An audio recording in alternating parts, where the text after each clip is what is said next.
Wife harassed me for caring for my dying father instead of her. Now that he's passed away, she's demanding half my inheritance, even sending her family to threaten me. I, 38M, have always been pretty close to my father. Which has always driven my wife crazy. Especially since for the past year or so, my dad has been extremely ill. He's been dealing with renal disease and congestive heart failure. And since I am his only son, I'm the one who is taking care of him.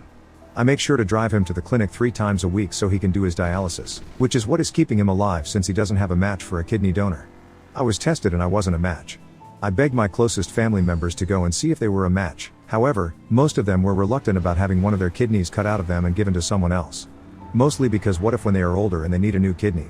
If they gave away one of theirs when they were younger, then that's what could be the difference between them living and dying. I guess I understood where they were coming from.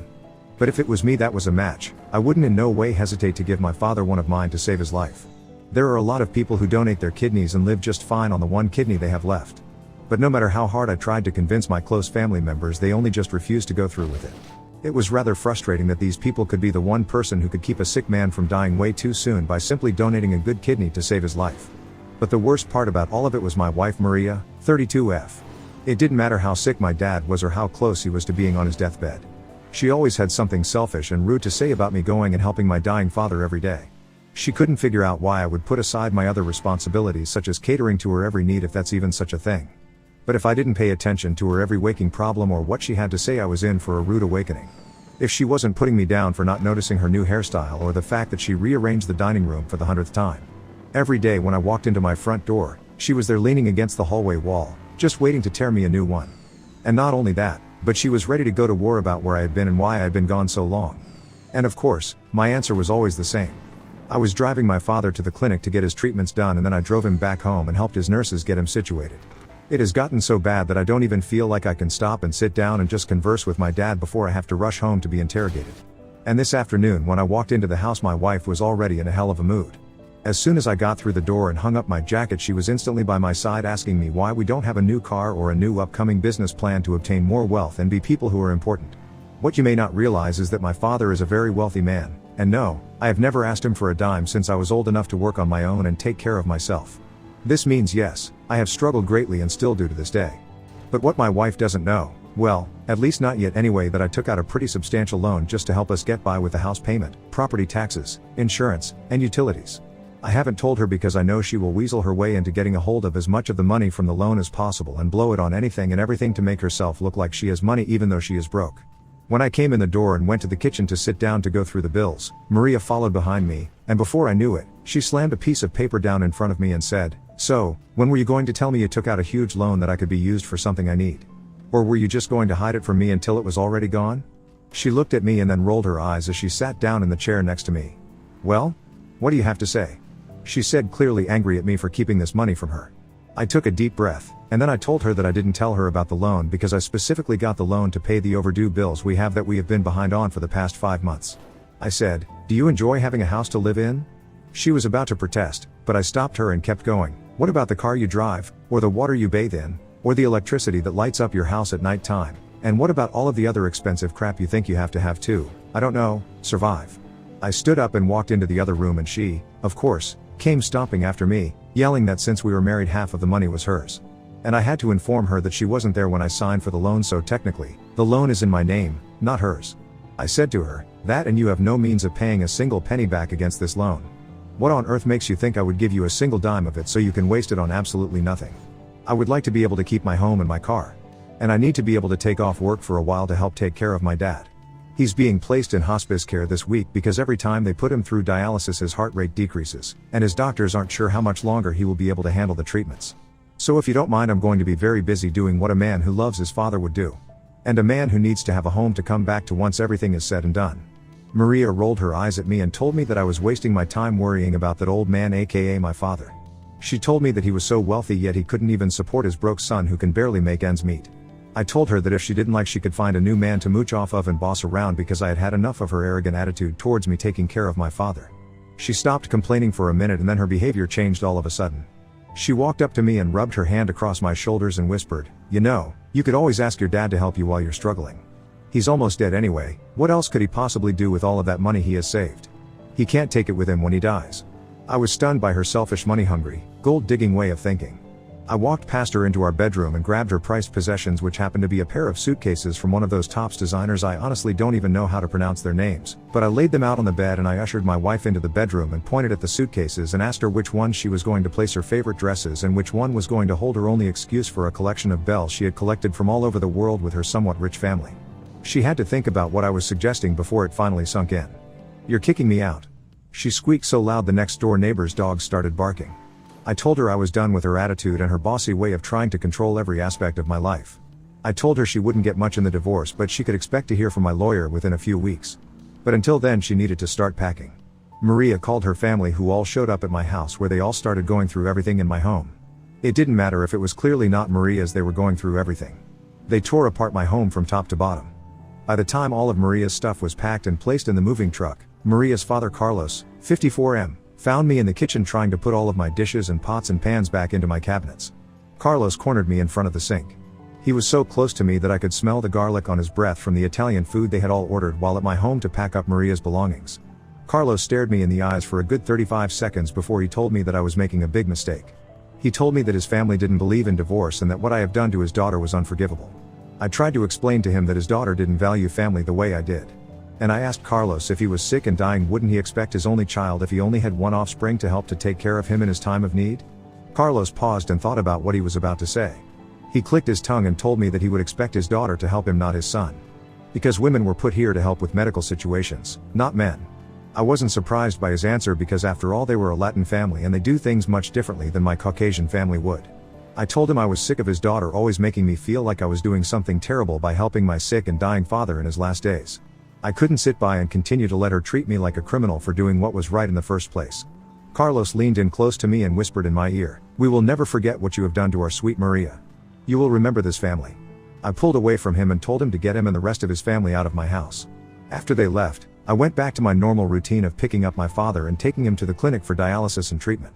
And afterward, I would take him home and spend as much time with him as possible. This whole time my two children have been in the background witnessing their mother treat me awfully and question me for taking care of my sick dad. I had to keep explaining to them that their mother didn't value the time that's spent with loved ones, especially if it couldn't benefit her in some way. And no, this isn't the first time I've had to explain to my children why their mother acts the way she acts. She has learned some pretty unruly behavior from her entire family over the course of her life growing up. And I wasn't aware of this side of her until after we had already had 2 children and been married.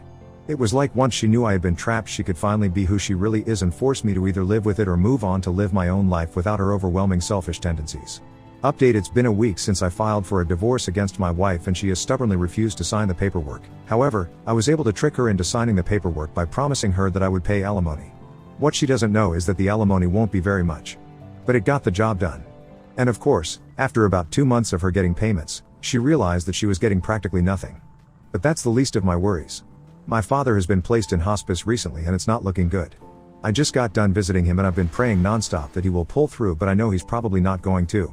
I decided to go to bed early that night, and in the middle of the night around 3 a.m., I received a phone call. It was from the overnight doctor that usually checks on my dad. He called to tell me that my dad had passed away in his sleep. I was devastated. I wasn't with him when he passed.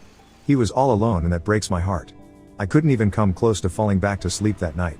And the next morning when I got up there was a knock on my door. I put my robe on and reluctantly answered it. It was a man in a really nice suit with a briefcase in his right hand. I asked him what he needed and he told me he was my father's lawyer and a good friend of his. And that he was here to help me with my father's funeral and discuss my father's will. I let him in and we sat down at the kitchen table and he laid out some paperwork for me to sign. I asked him if my father had put anyone else in his will and his lawyer told me that I was the only beneficiary and that everything that my father owned was now mine, which included his vast wealth. I was taken aback by this information. I mean, I knew that my dad was rich and I was his only son, but I hadn't even considered that I would be the one to inherit all of his money. But when I really thought about it, no one else in the family ever visited him the whole time he was sick, so it made perfect sense that he would leave it to me. So, I went from being in a large amount of debt to a millionaire in as little as 6 hours. I immediately thought about my ex-wife and what she would do if she found out about this. But I just ignored my gut feelings and signed the paperwork and the lawyer left. I knew I had to start planning my father's funeral, but before I could even start looking for a funeral home there was another knock on my door. And when I looked through the front window and saw my ex-wife standing there, my stomach sank. How could she possibly already know about everything that just happened? I sighed and opened the door. She pushed her way inside and got straight to business. She went and sat on the sofa and crossed her legs and her arms over her chest.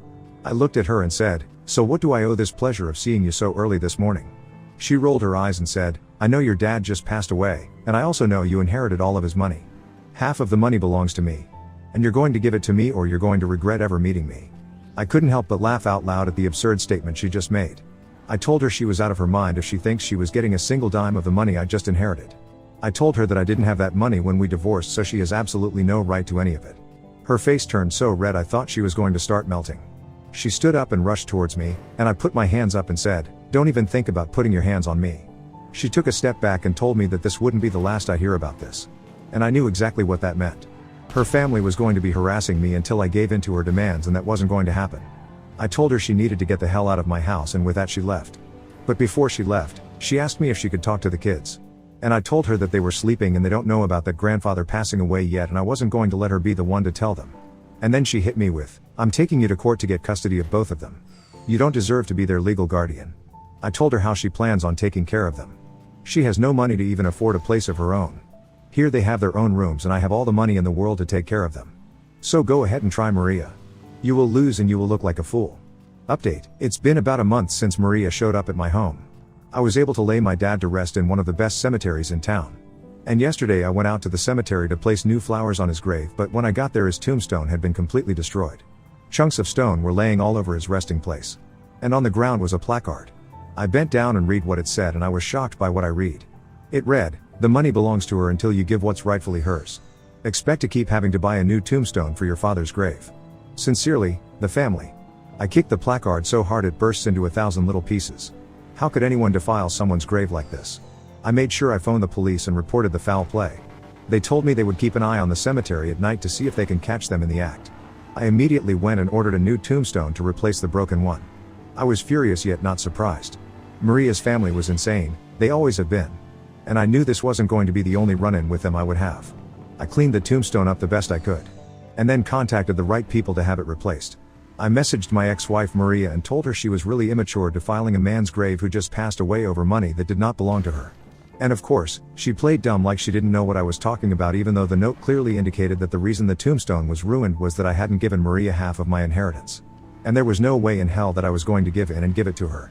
I don't care what they do to me or to my dad's grave. He would never forgive me if I gave in to her demands and gave her his hard-earned money. I tried to put it out of my mind and relax once I got home. I planned on ordering a pizza for the night and watching a movie with my kids. But my son decided he was going to go to the races with a couple of his friends, and my daughter asked me if she could spend the night at her friend Jessica's. Of course, I gave in and let them go and have fun. There's no reason in making them sit around with me and sulk over the day's events. And boy was I glad I'd let them leave for the night, because the next thing I know a brick of some kind came flying through my living room window. And before I could get up to investigate, there was another brick thrown through the window on the side of the house. Which is just what I need, since the next plan I had was to rent out my house and move the kids and myself into my dad's house. I took off outside to try and catch a glimpse of who was vandalizing my home, and no surprise, it was Maria's brother Javier, 39M.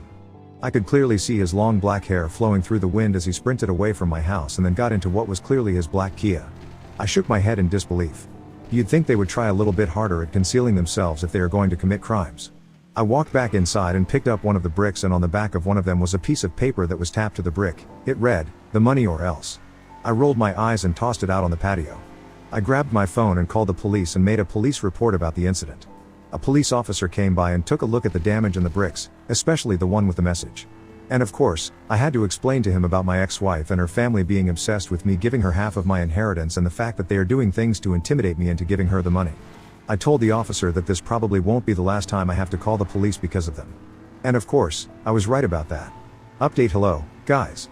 I apologize for leaving the update in the middle, but here is another one for you. So, ever since the brick throwing episode, I've since fixed the broken windows and began moving everything into my father's house. The kids are pretty excited about moving into their grandfather's house. Mainly because the bedrooms are huge and they'll both have their own bathroom. Soon I'll have new tenants living in our old house that I'm going to be renting too. Maria and her family have no clue that we are moving. I would like to keep it that way. But my luck, they will find out somehow and continue to make me miserable. And of course, just by saying such things I jinxed myself. Because after we got everything moved into my dad's house, I ended up getting an unwanted visitor at around 3 a.m. one morning. I happened to wake up in the middle of the night and was thirsty, so I went downstairs to go get a drink of water. The kids were sound asleep upstairs, thank God. When I walked into the kitchen, there was a man standing in the doorway with a baseball bat. And before I could realize what I was seeing, he was charging at me and hit me right in the side, which knocked the air clean out of me. I stumbled to the side and looked up, and the moonlight coming into the windows in the kitchen was just enough light to illuminate the culprit's face. And I recognized him immediately. It was Maria's older brother Jerome, 42M. Before he could take another swing, I ducked and charged him, ramming him into the cabinets and knocking down all sorts of canned goods to the floor. All I could think about was the kids waking up and coming downstairs. I hurried up and put Jerome in a headlock and told him I would put him to sleep if he didn't take his baseball bat and get the hell out of my house. I told him if he ever came back, I would make sure he could never walk again. And with that, I let him go and shoved him out the back door before closing and locking it behind him. I had to catch my breath for a minute after being knocked in the side so hard. I hadn't really thought about one of them breaking into my house in the middle of the night to attack me, but I guess I should be ready for just about anything at this point. I called the same police officer I dealt with about the brick incident, and he came by and took my statement.